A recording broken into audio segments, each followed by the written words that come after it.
Don't ever underestimate people power. When people come together, amazing things happen. I'm a nurse by profession. I'm a psychologist and remodeler. I'm an administrator for a community health center. I'm a health maker introducing new prototyping tools and materials. We've got nurses back here who are prototyping and designing different ways to improve patient independence. Here we have a group of 70 people doing something that we don't see people do very often, which is talking about death and dying and having a good time doing it.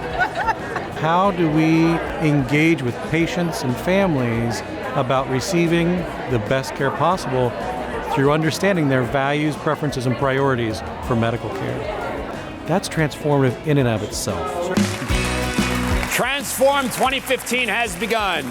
I'm so excited about the journey we're going to take you on over the next couple of days. I never expected to be here today or ever.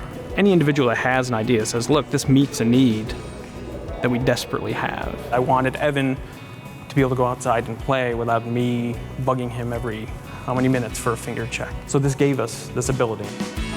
In my ideal world, an expression of love with all the attributes that have been found in the research on positive emotions would be just as important in a healthcare professional's interaction with a patient as their vital signs, as their diagnosis, as their treatment plan.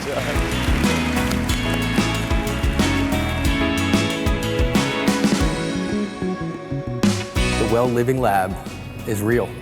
We've opened our doors. Many of you have come through and toured the space. And starting in the first quarter of 2016, we will begin testing and studies in simulated real-world environments such as a bedroom or a hotel room. I think back to the doctors that have included themselves on my story. They haven't just been fixers, but they've joined in on this story as a guide or as someone following with me.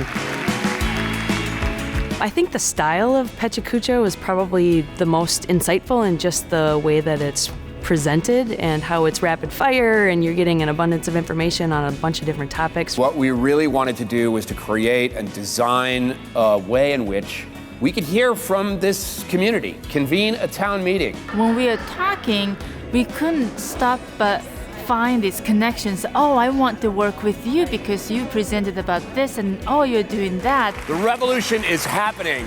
The idea that the transformed community has not changed the world, of course, is absurd. We are changing.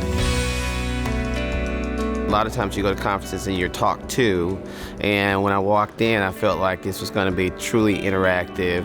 They were going to push the envelope to make you think. In between the sessions, you get to network and expand the network of people that maybe I can reach out later. It's those little moments between speakers when we get to sort of sit down and digest and talk about what we just heard, and then, take that back and see how we can apply it. We really want you to go away from here feeling part of this community with an impatience that will allow you then to do something fairly quickly.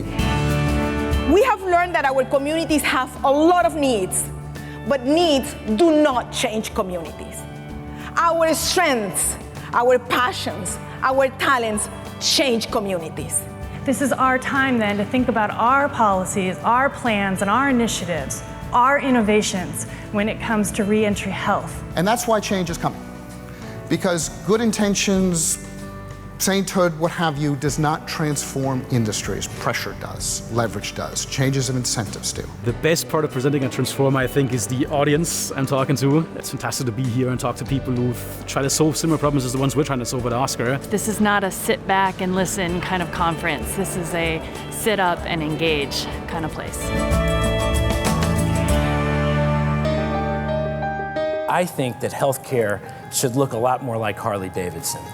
I think it should be customized to the way you ride. The innovation challenge for us in this room is how do we bring to bear technology and tools to make things easier, to make things simpler, to allow people to spend less time on their disease and more time living their life. As a physician myself, it's really good to see that people are looking outside of the traditional realm of the hospital walls. We're going to keep working, but I think with renewed enthusiasm for what we're doing and certainly a lot of validation that Mayo Innovation Challenge picked us.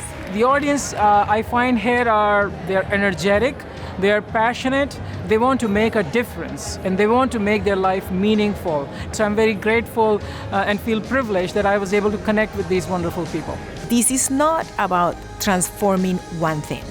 This is about transforming ourselves. This is about transforming the society. This is about our personal power and the collective power. This is about the fact that power is health and health is power.